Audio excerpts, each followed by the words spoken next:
con la anulación de la condena del señor Vladimir Cerrón, por el cual se encuentra prófugo por parte del Tribunal Constitucional. Han declarado fundada ese habeas corpus presentada por su defensa, lo que anula la condena de Vladimir Cerrón, quien actualmente se encuentra prófugo de la justicia, más de un año ya, precisamente por este caso, Aeródromo Huanca. Vamos a leer parte de este documento entonces, en el que se refiere la parte final. Acaba de llegar el documento completo, es imposible leerlo en segundos. Vamos a leer la parte final de lo resuelto. Dice: sin embargo, si bien a la justicia constitucional no le compete determinar en qué momento se consume el delito o explicar su tipología según su ejecución, pero en tanto se ha determinado que la justicia ordinaria ha obviado pronunciarse sobre esto al resolver lo que implica una clara vulneración del derecho a la debida motivación de las resoluciones judiciales, corresponde amparar la demanda, ordenando a la Sala Superior emite una nueva resolución conforme a lo desarrollado en esta sentencia. Por estos fundamentos se ha resuelto declarar fundada la demanda de habeas corpus. En consecuencia, anula la sentencia vista de fecha de 6 de octubre del 2023 respecto al beneficiario de esta demanda en el extremo de su punto resolutivo 3, que declara infundada la excepción de la acción penal, debiendo emitirse una nueva resolución. Firman Domínguez Jaro, Morales Arabia, Gutiérrez Tixe, Hernández Chávez. El ponente fue Domínguez Jaro. No ha sido por unanimidad. Finalmente, la señora Luz Pacheco no ha sido parte entonces de esta decisión, pero vamos a recapitular un poco, porque usted se preguntará en qué momento, si el señor Vladimir Cerrón estaba prófugo de la justicia. Pues recordemos que durante este tiempo en el que ha estado huyendo o en la clandestinidad, desde donde lo hemos visto con total impunidad tuitear, pronunciarse, aparecer en videos, eventos, sus abogados fueron interponiendo diversos recursos en el Tribunal Constitucional, muchos escritos en los que exigían al TC que se pronuncie y pueda resolver dos de estos recursos de habeas corpus que ya había presentado la defensa a favor de Vladimir Cerrón Rojas en el marco del caso Aeródromo Huanca. En estos documentos, el abogado Víctor Peralta Miranda requería a los magistrados del TC que se emita la sentencia sobre su pedido para anular esta condena efectiva que pesaba contra el señor Vladimir Cerrón, prófugo como exfuncionario en su momento del gobierno regional de Junín, desde octubre del 2023, y por lo cual él terminó en la clandestinidad porque no se presentó ante la justicia y era uno de los más buscados. Se incrementó incluso el rango de el ofrecimiento por su paradero, y estos documentos fueron presentados el 7 de octubre ante el Pleno del Tribunal Constitucional, en los que ambos recursos de habeas corpus se encuentran pendientes de ser resueltos desde el pasado 24 de mayo.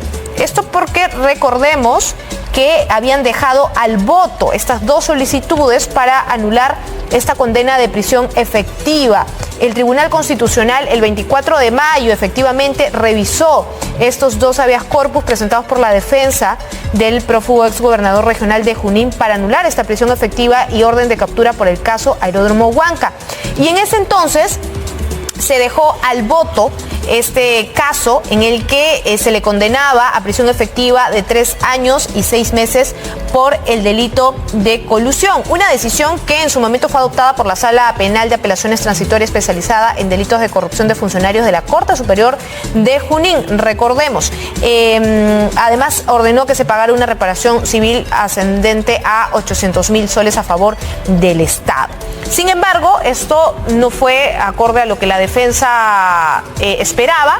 Sale el señor Vladimir Cerrón a la clandestinidad, desaparece de las manos de la justicia, de las autoridades, y durante más de un año ha sido así su búsqueda. Mientras tanto, sus abogados han estado presentando diversos recursos, entre ellos al Tribunal Constitucional, que es lo que les contábamos. El 24 de mayo se ve precisamente esta documentación, el habeas corpus, lo lee, lo analiza, se deja el voto por parte de los tribunos, y en octubre se insiste con que se dé ya finalmente una resolución, justo cuando acababa de cumplir un año prófugo de la justicia el señor Vladimir Cerrón. Hoy este es el resultado, por lo que estamos pudiendo conocer, con la fecha, dice aquí, del 6 de octubre de esta sentencia, lo dejan nula se acoge fundada la demanda de habeas corpus y así el señor Vladimir Cerrón no tendría una condena y finalmente ya no sería un prófugo de la justicia. Imaginamos que volverá a aparecer con esta noticia en las redes sociales.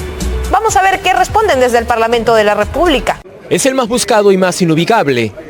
Vladimir Cerrón se prepara para cumplir su primer año en la clandestinidad, sin que se tenga rastros de su paradero, pero sí varios rumores de sus presuntos movimientos. El prófugo de la justicia está no habido desde el 6 de octubre de 2023, tras ser condenado por el delito de colusión en el caso Aeródromo Huanca. El Programa Nacional de Recompensas ofreció 100.000 soles por información sobre su paradero. Imponen al acusado Vladimir Roy Cerrón Rojas 3 años y 6 meses de pena privativa de la libertad efectiva, que se computará desde su internamiento en el establecimiento penitenciario que determine la autoridad penitenciaria. 10 meses después, Cerrón Rojas reapareció en vivo en un evento de Perú Libre. Habló por 47 minutos en modo virtual, frente a partidarios y congresistas. Días antes, el ministro del Interior, Juan José Santibáñez, quien cumplía 100 días en el cargo, afirmó que ya conocían su ubicación y que su captura se daría pronto. A fines de agosto, la recompensa se elevó el doble, 200.000 soles. Un saludo y un abrazo para todos.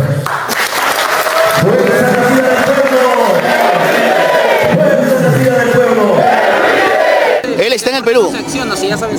No, hay cuestiones que nosotros tenemos que ver. Nosotros sabemos el radio donde se ubica, sabemos dónde se está en la jurisdicción. Los puntos son concretos. Nosotros tenemos que también necesitamos equipos de geolocalización, los estamos utilizando ahora.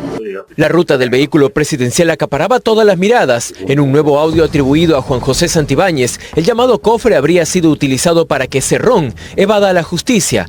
El material, que data del 21 de mayo, fue entregado por el capitán Junior Izquierdo, conocido como Culebra, días después de oficializar al titular del Mininter.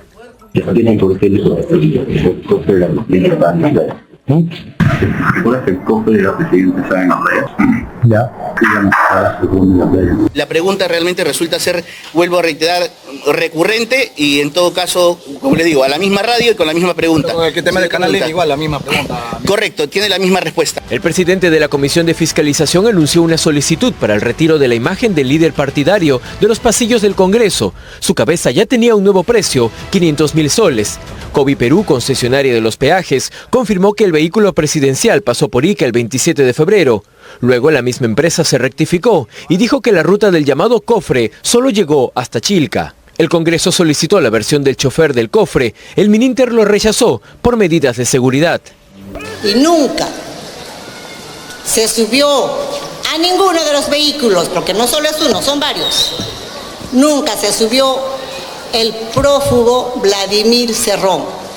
Y el vehículo en mención de la placa G, no sé qué tantos, porque yo ni las placas me las sé, nunca salió de la jurisdicción de Lima.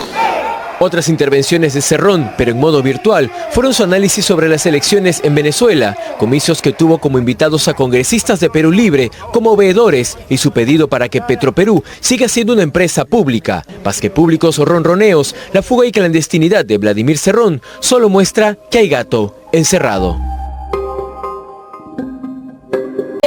Para el prófugo de la justicia, Vladimir Cerrón, y como lo señala algún diario, más que un líder de partido, dueño del partido Perú Libre.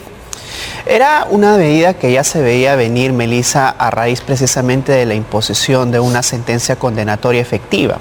Porque recordemos de que él, como tú has mencionado, tiene muchos procesos abiertos y en muchos de ellos la Fiscalía solicitó primigeniamente la imposición de prisión preventiva. Sin embargo, se le concedió que afronte las investigaciones en libertad con determinadas reglas de comparecencia. Pero al estar prófugo, el problema es de que ya no puede cumplir precisamente esas reglas que se le han impuesto en otros procesos, como el de ahora, por ejemplo. En el caso de Antalsis, lo que el juez en su oportunidad había decidido es no darle la prisión preventiva, pero sí imponerle dos restricciones concretas, ¿no? La primera de ellas, no ausentarse del lugar de residencia sin una autorización judicial, y la segunda, simplemente que se someta a cualquier tipo de requerimiento o citación de la autoridad competente y pasar por el control biométrico cada 30 días. Entonces, Al estar prófugo, pues es evidente que no puede cumplir con estas reglas de conducta. Y lo que ha hecho la Fiscalía es, al advertir ello, solicitar al juez competente que revierta esta decisión y que ya no afronte la investigación con medidas de comparecencia, sino más bien con una prisión preventiva. Claro, el juez lo que concluyó, y cito, muestra, dice, un total desprecio, Vladimir Cerrón, a los mandatos judiciales desde una concepción errónea de preservación de su libertad y vulneración de sus derechos. Claro. Ahora, ese es un derecho constitucional que él evidentemente puede ejercerlo en el caso en el que se ha emitido una sentencia condenatoria y él puede, desde su perspectiva, señalar de que la sentencia es arbitraria, etcétera. El problema es de que no solamente está vinculado a ese proceso, sino que ya existen muchos otros procesos donde la preservación de su libertad no necesariamente está regida o amparada por la Constitución. Es por eso que el juez señala ese apartado específico. Ahora, lo que viene en adelante, Melissa, pues es como un castillo de naipes, ¿no? Que los demás procesos también, donde viene afrontando la comparecencia con restricciones, pues la Fiscalía, a raíz precisamente de estar prófugo, puede ir solicitando ya que más bien se le imponga medidas de prisiones preventivas. Y lo más preocupante en este caso es de que esta medida, por ejemplo, de prisión preventiva va a tener que cumplirla una vez sea capturado, ¿no? Es decir, pueden pasar 1, 2, 3 años y si recién al 5º año es capturado, pues recién desde esa época tendría que empezar a contabilizarse los 18 meses. Y ojo que ya también existen otras medidas previas, ¿no? Tú mencionaste, por ejemplo, existe una sentencia condenatoria por el caso Aeródromo Huanca, en la que fue condenado a 3 años y 6 meses, si no me equivoco, y también otra medida de prisión preventiva por 24 meses vinculada al caso de los dinámicos y el financiamiento ilícito de la campaña política. Entonces ya vemos de que es un cúmulo de decisiones que harían inviable que él afronte sus investigaciones en libertad. Correcto. Otro tema que advirtió justamente el juez es que el líder de Perú Libre había incumplido las reglas de conducta incluso antes de darse a la fuga. Bueno, eso es un elemento adicional que el mismo juez puede tener en cuenta precisamente para arribar a esta decisión final, porque la regla, Melissa, debiera ser más bien que las personas enfrenten la investigación en libertad. Claro. Pero si hay una sucesión de incumplimientos, pues esas son advertidas oportunamente al juez y son un insumo más para poder decantarse por la decisión final de revertir y revocar esta decisión. Este cambio que se ha dado en el caso Antalsis de darle 18 meses ya de preventiva, cambiar la comparecencia por preventiva, se ha dado justamente por el comportamiento, digamos, que ha tenido, las reglas de conducta incumplidas que ha tenido Vladimir Cerrón y por el hecho de darse a la fuga. Bueno, darse a la fuga no necesariamente, eso podría señalarse en el caso en el cual fue materia de condena y simplemente no se sometió a la justicia para cumplir ya esa decisión final. ¿Eso no agrava su situación en otros casos? En otros casos sí, ¿no? Pero digamos que estar prófugo implica no cumplir la sentencia condenatoria, pero en este caso en específico lo que ha señalado el juez es que no ha cumplido con las reglas de conducta, ¿no? Y las reglas de conducta, bueno, si uno hace un análisis, pasar el control biométrico cada 30 días, por ejemplo, ¿no? O no ausentarse de la localidad en la que reside sin la autorización previa del juez. Al no advertir la Fiscalía que está cumpliendo con estos presupuestos por estar precisamente prófugo, entonces es de que ha solicitado esta medida al juez competente y el juez, con todas las evidencias que ha aportado, pues ha cumplido con revertir esta decisión. Y a la hora de una sentencia, ¿se toma en cuenta el hecho de que no haya cumplido con las reglas de conducta y el hecho de que esté fugado ya tanto tiempo? No, porque son dos cuestiones distintas. Una es cómo uno enfrenta la investigación, es decir, puede ser en libertad, puede ser en prisión preventiva, etcétera. Pero el fondo del asunto, es decir, si es declarado inocente o culpable, tiene que ver ya con el despliegue probatorio, imputacional que la Fiscalía aporta de cara a demostrar, por ejemplo, en este caso, de que sí hubo una colusión entre él cuando era funcionario público y CIMA y también la empresa Antalsis, que era quien entonces dirigía Martín Belaúnde. ¿Cuál es la pena máxima por colusión? Bueno, puede llegar hasta los 15 años, si es que hablamos de colusión agravada, es decir, de perjudicar al Estado patrimonialmente. Este caso es mucho más grave que el anterior por el que fue condenado Aeródromo Huanca. Bueno, cada caso tiene su particularidad. En el caso de Aeródromo Huanca, por ejemplo, en rigor no se había producido un perjuicio al Estado, sino habían firmado un contrato, pero que luego fue fue anulado y el Estado simplemente no desembolsó dineros. Lo que sostuvo el Poder Judicial en su oportunidad es de que el perjuicio al Estado era más bien potencial. Y en base a ese criterio se le condenó por el delito de colusión simple. Sin embargo, en este caso de demostrarse que sí ha habido de por medio de desembolsos de dineros por parte del Estado, pues si el perjuicio es real, pues entonces ya estaríamos ante el delito de colusión agravada, que es la segunda variable del delito de colusión, con lo cual las penas incluso suelen ser más graves, pero aquí no estamos hablando solamente del delito de colusión, sino de otros dos delitos, por ejemplo el delito de cohecho también, el delito de tráfico de influencias, etcétera, que hacen que más bien la pena sea mucho más grave, ¿no? En el caso de Aeródromo Huanca la pena fue mínima, ¿no? 3 años y 6 meses, es por eso que a muchos sorprendió de que a pesar de ser o de estar por debajo del umbral de 4 años se le haya más bien impuesto una prisión efectiva. Ajá, correcto. Y en este caso me decía, en el caso Antalsis, podría ser en el caso más grave que se le diera 15 años por colusión. Ese es el delito más grave. Sí, digamos, es la variable más grave, pero finalmente es el juez quien tiene que evaluar, porque así se le imputen 3 delitos, puede que el juez solamente le halle culpable por uno de ellos. ¿Y cuál es el caso, digamos, más cercano en hallar una sentencia, digamos, ya consentida? Entiendo que el caso de Aeródromo Huanca ha sido objetado, digamos, por la defensa de Vladimir Cerrón. Sí, él tenía otra sentencia condenatoria vinculada a La Oroya, que era una obra que también se había realizado en ese entonces, que era la primera sentencia condenatoria que se le impuso en su contra, pero constitucionalmente se anuló esta sentencia. Así es que la primera que tiene condenatoria es precisamente el caso de Aeródromo Huanca, ¿no? Pero, digamos, de los casos más avanzados que tienen, porque son muchos los que están en curso, es más bien que ya entró a juicio oral el caso del resguardo policial, ¿verdad? De un efectivo policial que habría servido de resguardo personalmente a él cuando él ya no era gobernador regional. Sin embargo, vemos de que van a entrar en cola muchos otros casos, ¿no? Más aún ya con medidas estas tan graves como el de las prisiones preventivas. Muy bien, hay otro caso por el que con el que quisiéramos comentar con usted, y es que el ex chofer del llamado cofre de la presidenta Dina Boluarte ha asegurado ante la Fiscalía, en declaración ante la Fiscalía, que la presidenta estuvo en el condominio Míconos y pidió mantener un perfil bajo, de mínima seguridad, y además reportó que hubo una mujer dentro del vehículo llamado cofre que estuvo presente y que no fue, digamos, anotado, no quedó registro de esto en el cuaderno de ocurrencias del cofre, digamos. Mira, ante ello, Melissa, me parece muy contradictorio lo que está sosteniendo el gobierno, porque por un lado señalan de que por temas de seguridad no pueden brindar esa información, y resulta que ahora el abogado del chofer nos dice que más bien la seguridad era mínima, con lo cual es contradictorio, ¿no? Si uno intenta resguardar la seguridad, más bien pues trata de más bien mantener el máximo de números de efectivos policiales, etcétera, ¿no? Eso en primer lugar. Y en segundo lugar, que yo creo que este gobierno está pecando de falta de transparencia, ¿no? Recurrir siempre al secreto de Estado no les va a funcionar. De hecho, ya hemos visto que muchas personas están saliendo a declarar sobre la sucesión de hechos.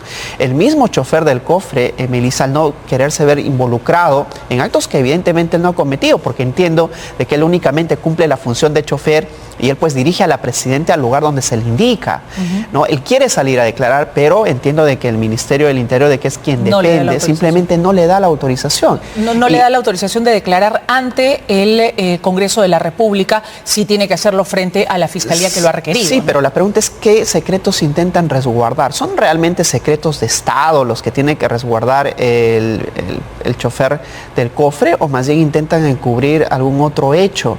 Y hemos visto que en el transcurso de este gobierno, que ha actuado muchas veces de manera errática, la falta de transparencia le ha ocasionado que le abran investigaciones a la presidenta. El caso más paradigmático, Melissa, el caso de los Rolex, ¿no?